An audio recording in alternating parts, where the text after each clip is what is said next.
We are live. Hi, everybody. Welcome to the Funny Shrink Podcast. I'm Mike Cateo, and I'm Frank King. This is Jazz Hands. I have no idea what that means. I just heard that. you're very entertaining with your jazz hands. It looks like you should be in show business. Oh, thank you, Mike. I think. How are you doing? Hey, man, that's my Nordic track behind me. It's did 30 minutes. First 15 at the 8 level, last 15 at the 9 level. That's where the numbers stop. So I guess I've peaked. I'm done. You're killing it. A friend of mine called me while I was on my stationary bike yesterday, and she's like, "Are you out biking?" I'm like, "I could barely walk." Well, I'm out biking. I'm on a Peloton. I'm on a stationary bike. I'd kill myself if I tried to move in the real world.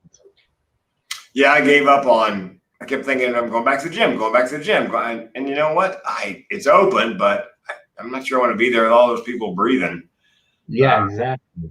At 63 with heart issues, I'm not sure I want to roll those dice. Yeah, we hate breathing people over here. Oh man, I can't tell you how many people I've taken photographs of with their nose uncovered at the store, at the Walgreens, at the Costco. Like, is it the mass technology you have trouble with, or you just, It's not going to be your wall of shame. Like you're just going to put them out. All these Karens, what are you going to? Yeah. Just wear the mask or don't. Tell us about our guest we have today. I'm excited to have him. I got no clue. He's sober 17 years and X number of months. He was on my other podcast. That was Archon, the Suicide Prevention Punchline, and I just thought, sober, good sense of humor. I believe he works somehow in the therapy field. I don't think he's an MSW, but I think not sober coach, not drinking coach. Chug, chug, chug, chug. So yeah, well, I guess we'll have to find out when he comes on. I'm excited to have him here. Everybody, please welcome sober coach Dennis Berry. Hey, Dennis. What's going on? How are you guys doing, man? I'm really excited to be here and talk to you guys.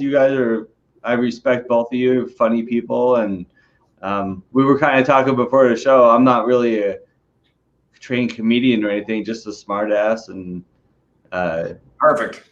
But I think I'm in good company with that.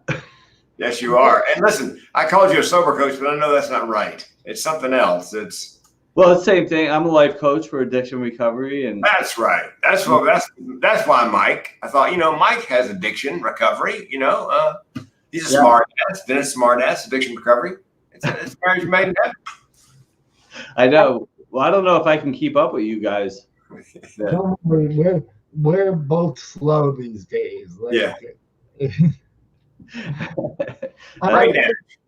Well, we were also talking beforehand. I'm a little slow this morning because I ate too much crap. I don't drink anymore, but I definitely ate too much sugar, which affects me.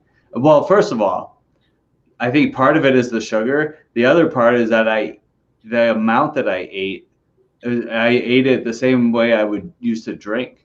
I'm like, ooh, I'm going to have some sugar. Well, I blew it. I might as well really blow it now. Yeah. Instead of having like a couple spoonfuls of ice cream, I'm going to have like the quart, a whole pint. Or it was a big rectangle one, and I ate most of that. One serving. Most of it, yeah. I'm definitely in the all or nothing category of the movement towards things. Would you say you're the same way? Yeah, all or nothing in everything that I do, whether it's exercise, eating, working, anything that I'm doing, I'm going to do it all until there's nothing left. It's the best way to live. Yeah. Well, it's one way to live, that's for sure. I don't know if it's the best way. There's times where it's good, it's helpful, and I've learned to manage it a lot better, but it could be harmful sometimes and painful. sometimes too. Like yesterday, I went for a hike, and I can't just like go for, a little hike or a walk or something. I have to go hike 10 miles and then jog. And then I can't just meditate for 15 minutes. I lay there and meditate for 2 hours. Oh my God. Yeah. But it helps. It helps keep me. What was that? I'm feeling much better now. Yeah. A nice wide-eyed expression. There you go. You're keeping it all centered. Yes. Yeah. So tell Mike what a addiction recovery coach does. Yeah, well, it's like helping people be their best selves. And a lot of people, say, I want to be here, I want to go there, I want to do this, I want to change my life, but they really don't know how to. And a lot of it is focus based. When you get into addiction recovery stuff, I know Mike's been sober 13 years, and there's this, my life is not going well. And I'm in the gutter. I don't know what to do. I've hit that what we call rock bottom in recovery land, and I don't know how to change.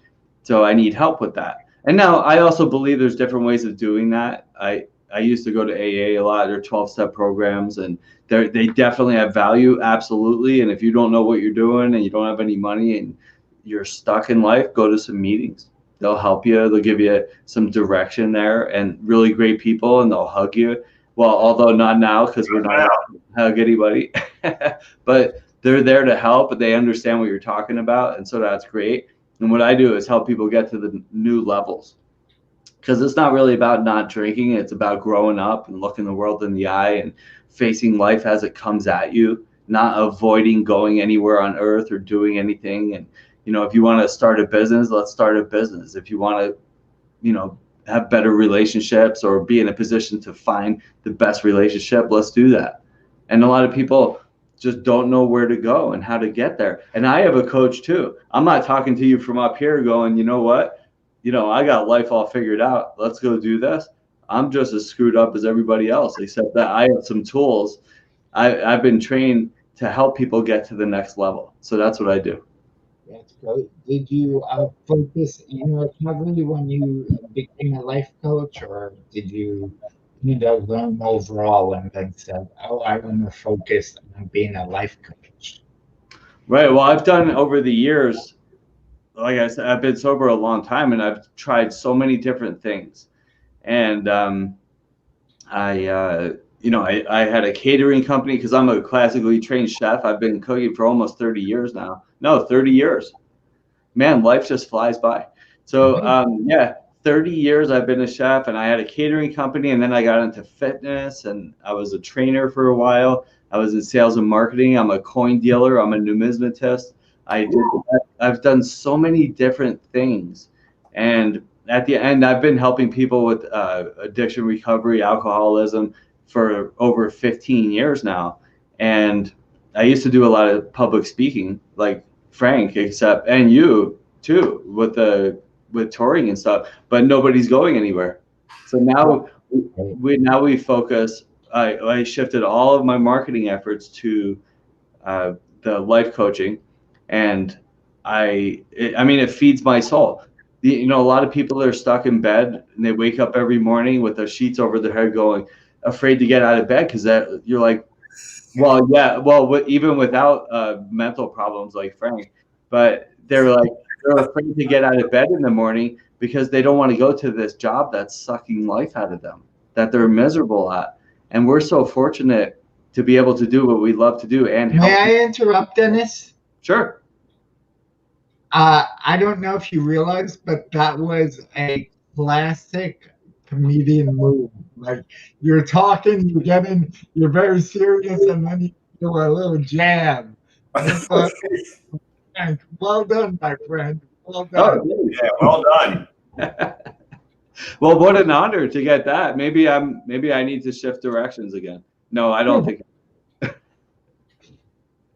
Well, and Dennis, I've got a new coaching client. His TEDx is going to be called Individuation. And what that, I'd never heard the term. What that is about is you're in that dead end job, maybe even a good job, and maybe you're kind of good at it, but you're essentially living up to everybody else's expectations. Your mom wanted you to work at the bank, your dad wanted you to be a doctor. And you come to that point in your life where you look around and go, actually, the title of the talk is, what if who I am is not who I am? I keep meeting people who have gone through that. They hit that wall and had to do what you were suggesting. You take an inventory. Is this where I belong? Is this what I'm supposed to be doing? And a lot of people need help at that juncture. Absolutely. Yeah. Even if nothing more than just give them permission to proceed. Yeah, that's a really great point. It's called mass consciousness. And we all head that direction because we're trained by, parents, teachers, the media. What are we looking at all day on our phones? Everything that we do is training us. Oh, there's something wrong with you. You need this to help you get better. Or if you're not happy or you don't know what you're doing in life, do this because this is what everybody else is doing. And then we get stuck and we're like, oh, I'm not happy. I don't understand what's going on. And now I have debt and now I'm getting obese, like all these things. What's going on? Well, it's because we're stuck in the same pattern that everybody else is and we don't know how to get out. And it's a common problem. And it's okay too. It's okay to know that, but then we need to ask for help. Success comes really for a lot of people from admitting that there's a problem first, just like especially in addiction recovery land. You can't solve a problem you can't admit exists.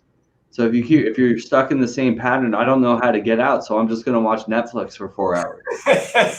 Hey man, Cobra Kai is It is. I watched all that last month. I was like, and we're emotionally attached to that because we grew up in that time, and we're like, wow, it was really great. I've got another client who's he speaks on the wisdom of the 80s. My line, by the way, what you can learn and do today based on knowledge gained in the 80s. So when I'm watching Cobra Kai, I said, here's the name of your TED Talk. It's wax on, wax off. Everything I need to know I learned in the 80s. Wow, that is gold. But that's what he speaks on. That's just, he got the core speech is on. Let's see what we learned from the Breakfast Club and all those Molly Ringwald movies and the Karate Kid. And I said, look, here's the deal. Because of Cobra Kai, there's a whole new generation or two that now know what wax on and wax off is. Yeah, I love it. That's great, man. There was a lot of really good, and I wish. Well, now that you just brought it up, I can't think of them because we're on the spot right now. But there was a lot of them that we turn to all the time. I record them all the time too. All the 80s movies. My ex used to get frustrated. She's like, "Why do you watch all that crap? But they're old movies." I'm like, "Yeah, but there's a lot of wisdom in there." Yeah, well, and he said Vision Quest is his favorite. Matthew Modine, I think, the wrestler.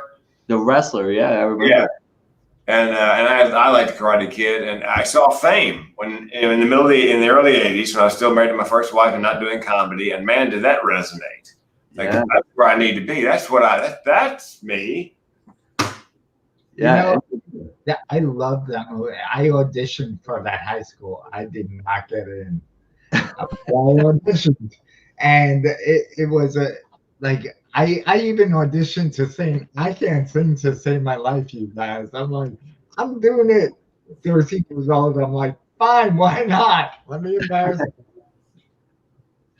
Well, on the guy who's doing individuation, Dennis, he actually hired a series of coaches. He's working in the bank and he was doing pretty well, but he couldn't make it to the next level. So he hired a series of coaches. Finally, the last coach said, man, it's not coaching that you need. You're in the wrong business. That's why you can't go any farther. Yeah. Wow. Yeah. So I work with people all the time and we help them find out what it is they're supposed to do. It took a long time to figure out that what your purpose is. And what it has to be? It's like, well, it has to be what feeds your soul. Yeah.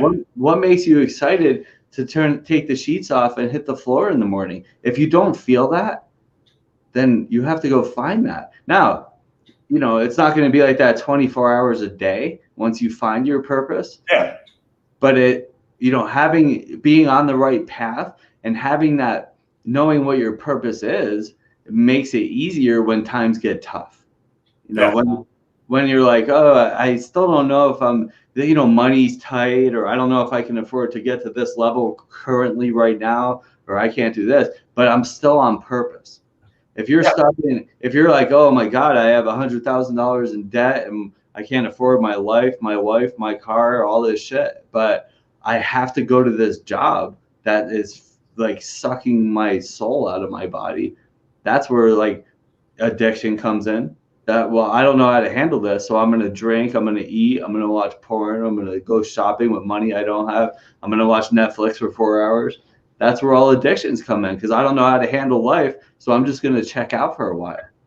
Well, and Mike and I, in the process of working on a TEDx and his speaking career, Mike came across the Funny University, using teaching people, clinicians and so forth, therapists, the power of humor in their practice. Am I right, Mike? Did that summarize that? Yeah. So I'm creating this program called Funny Shrink University, where you know how psychologists, social workers, counselors, they have to renew their CEUs every year. Yeah. And most of them are boring and hell. So we're going to do it where a lot of the presentations are done by funny presenters or stand-up comedians or public speakers. And for those who are not licensed, I will be doing the front end and back end to give it a professional feel. And so that's an idea. And like there's a lot of passion behind this project, and it's a lot of work. Yeah, that's a brilliant idea. You can go across so many channels. You bring it into school. Yeah, you doing calculus with some comedian. Maybe the kids will learn better.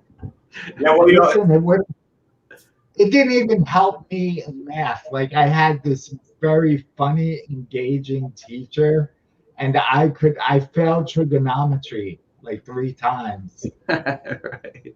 Well, I was fine with algebra. Then when like with trig, the alphabet got involved, and I'm like, I'm done. Yeah. I don't care what X is. Yeah. Talk about being a class clown. He threw, like I gave a dumb answer once, and he threw the eraser at me, and I caught it, and I picked it up, and I'm holding it, and you hear the class chanting, "Throw it, throw it, throw it!" Whacked it at him.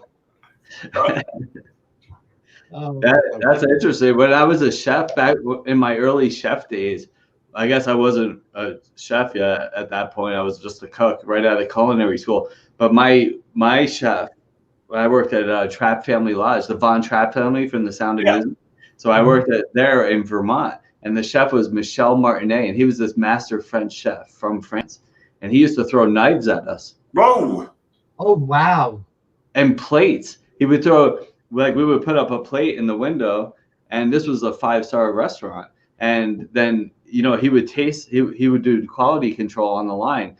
And if the food wasn't good, like he's like, there's no salt in there. And he would throw the whole plate of food and it would smash against the wall. And sometimes he would throw knives at us or glasses of wine. A little temperamental. Yeah. Could you imagine? So that was like 25 years ago. Like the kids nowadays, they would like sue the chef. Like there would be lawsuits and stuff. Yeah. My cousin opened an Italian restaurant in Raleigh, my old hometown. He always wanted to do that. And he hired a real Italian chef out of New York, and kind of screaming, yelling, throwing plates and knives. And he hired these young women, these sorority girls, essentially, to be waitresses in the restaurant. And the first batch didn't last because the chef is screaming and yelling at them. My daddy doesn't even yell things like that at me. Right? Yeah, everybody is so sensitive now. That wouldn't fly at all. Yeah. They had to hire a crew of women that, talk back. There were days where it didn't really fly for me either, except I was really stoned and drunk. So I just kind of like that. I was like snorting cocaine in the walk-in, so I was like, it's all right, we'll get through it. Man, you and Anthony Bourdain. That's Oh, exactly. He's accurate, man. All of his stuff that he talks about, that documented, but in the world of restaurants and kitchen life, he's spot on. Yeah, he so sent busboys out to buy drugs for him. Yeah. Self-medicated. can we shift gears a bit? Tell us a little bit tell us your story. Like what got the highs, the lows, what got you into coaching? I want to hear all that. Yeah, sure. Well, so I'm an old ski racer, so I used to live up in a different and ski bum, really. At one point I used to race a little, and then I became a ski bum, and then I was just a bum because I ended up just partying all the time. And I lived, and there were good times too, but I went to college up near a couple ski mountains, which means I didn't go to class a lot. It was like I would wake up in the morning and get stoned and be like, all right, well, I can go to class, or I can go to this ski mountain or this ski mountain. So I almost always went to one of those ski mountains. Didn't go to class much. And so I ended up being a party guy. And then I skied for a long time. And then I became a chef, so I can, I could ski every day and then work at night to support my habits. Yeah. And it was a nice life. It was a lot of fun. I met a lot of great people. I have lifelong friends. And then it just started to become a problem. And I started getting in trouble. I was in over 20 drunken car accidents. I drove my car into a house. Whoa. Stop right there. I'd like to hear at least a Cliff Notes version of how you ended up in a house.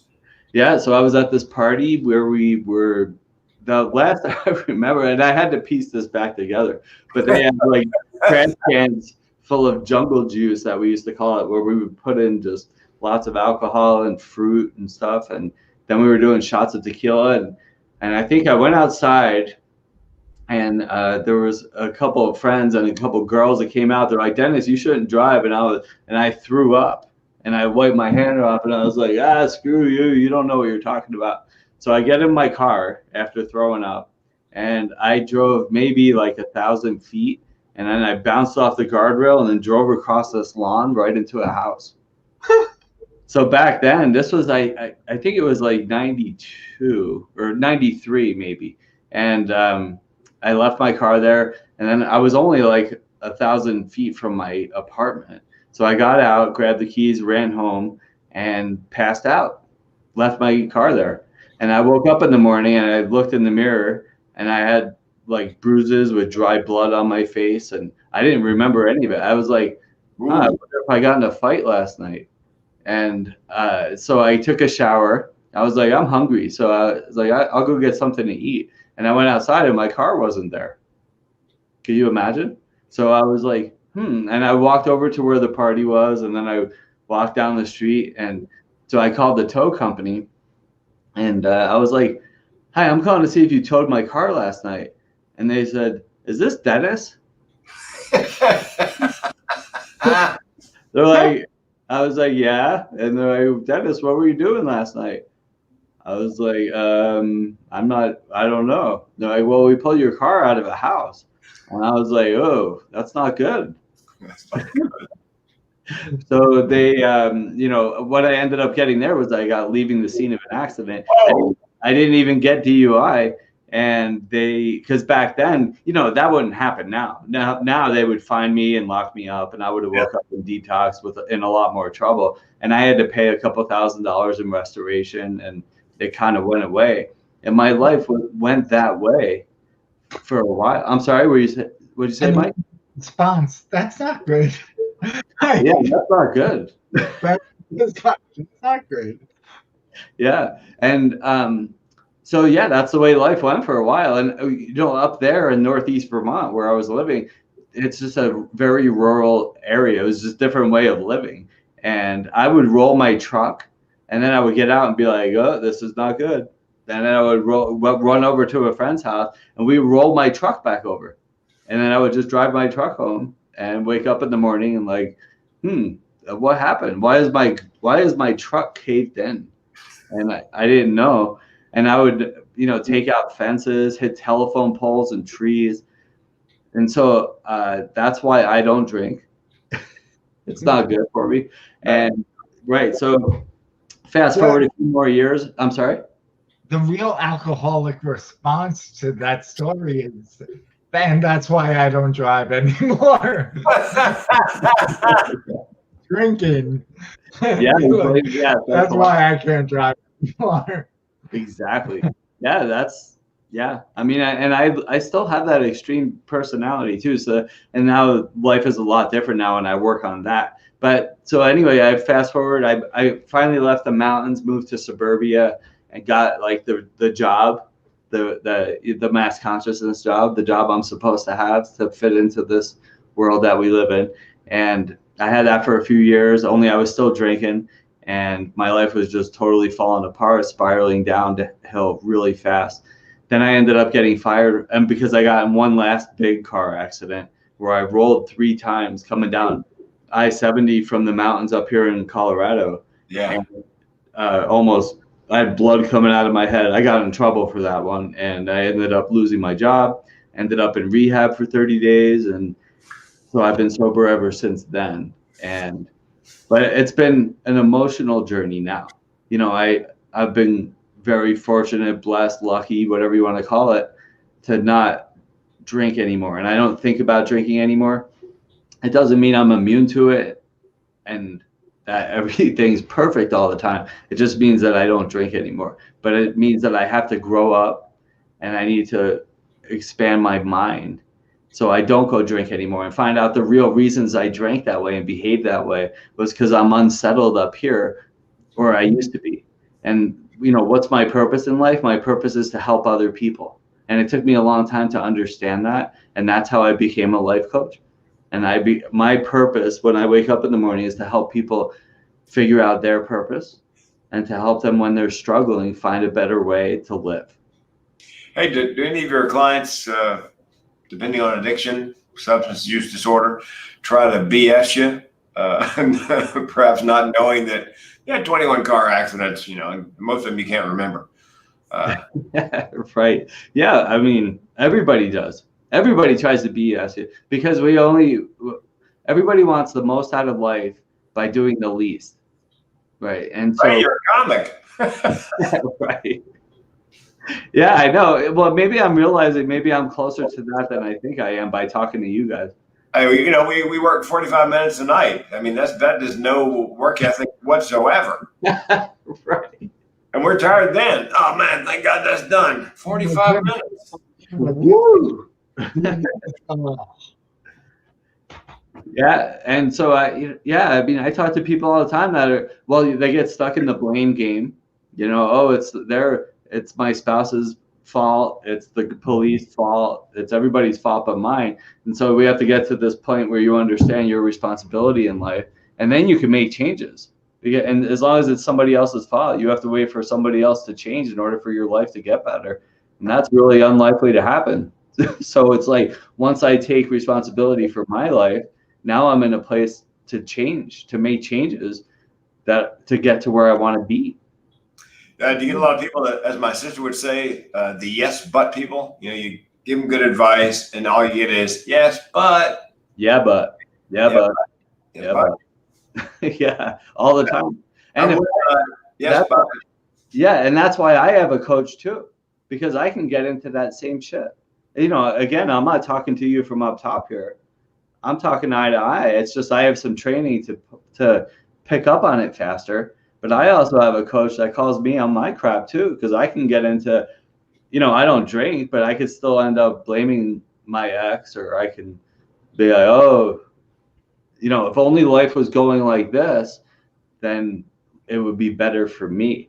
Yeah, but, same thing. So he calls me out too. He's like, yeah, that's not really what's going on, Dennis. And I'm like, oh, yeah, you're right. I think we all need that accountability in life. And that's why I'm so fortunate when I get out of bed every morning. I have like 4 or 5 clients a day, and then I do podcasts, at least one a day. Sometimes I'm on others, sometimes people are on mine.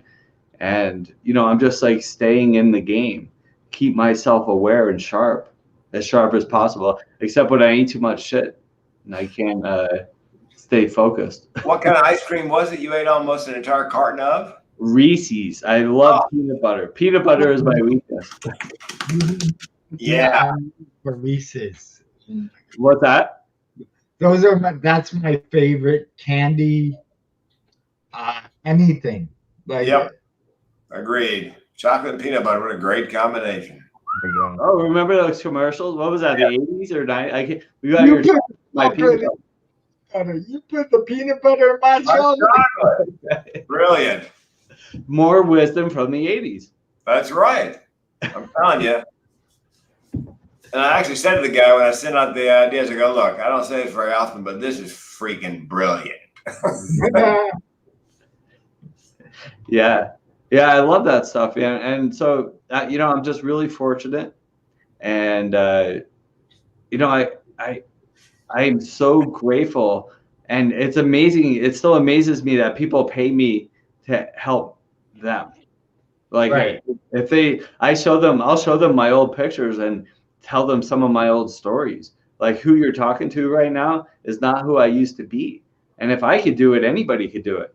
I was 70 pounds heavier than I am right now. Probably a little less now because I ate all that crap last night. But for the most part, I stay on track. And I'm a miracle. And like, this is all borrowed time. This last 17 years, I should have died. They asked me in rehab, how many times do you think we drove drunk?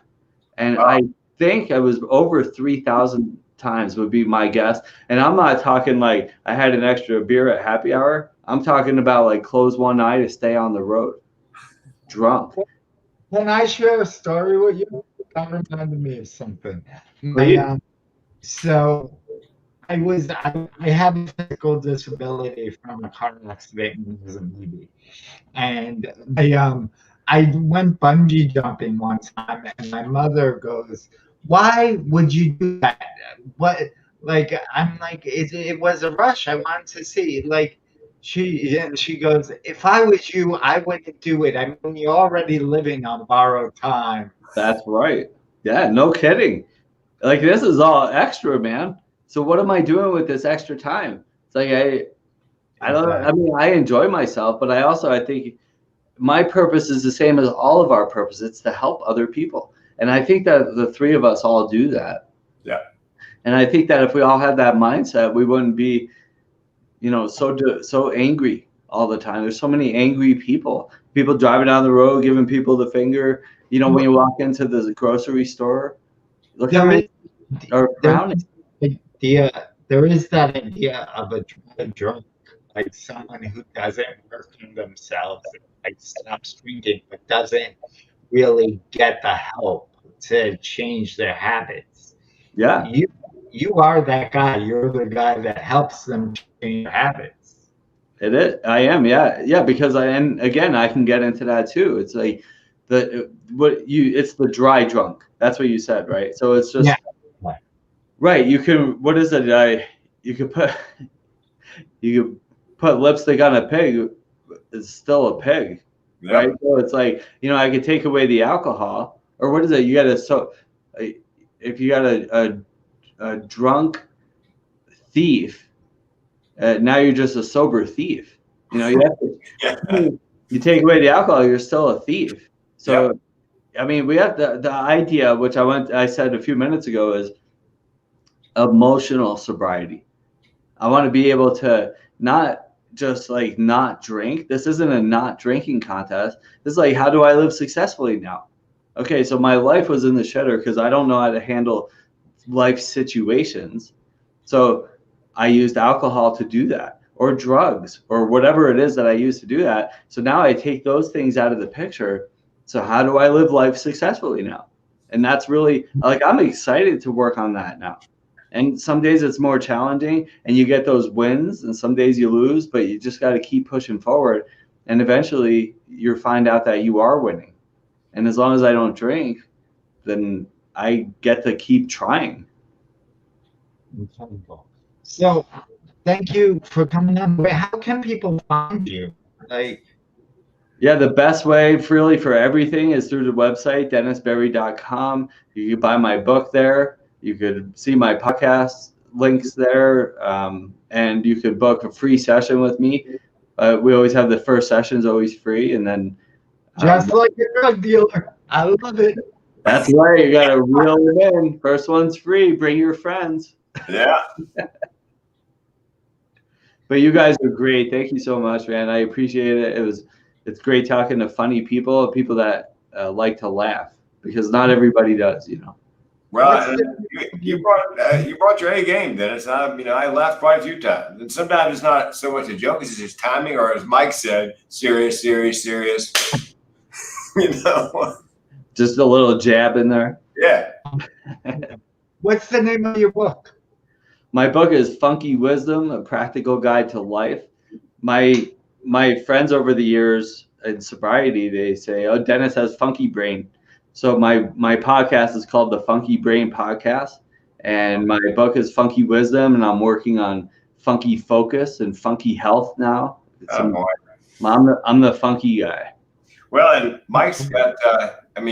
He'll tell you at some point he's got brain damage, especially if he goofs up. It's brain damage. You can't tell. Yeah. So I make a good guess, Dennis. If it's about the brain, and I would love to. Yeah, let's keep it going. Thank you for the plug, Frankie. Thanks a lot. I would love to be a guest on your podcast. That'd be awesome. We're gonna end the broadcast. Stick around. Once we end, Frank and I will talk to you a little bit more, if that's okay. Sure. Bye, everybody. See you next time. Bye, everybody. bye, everybody.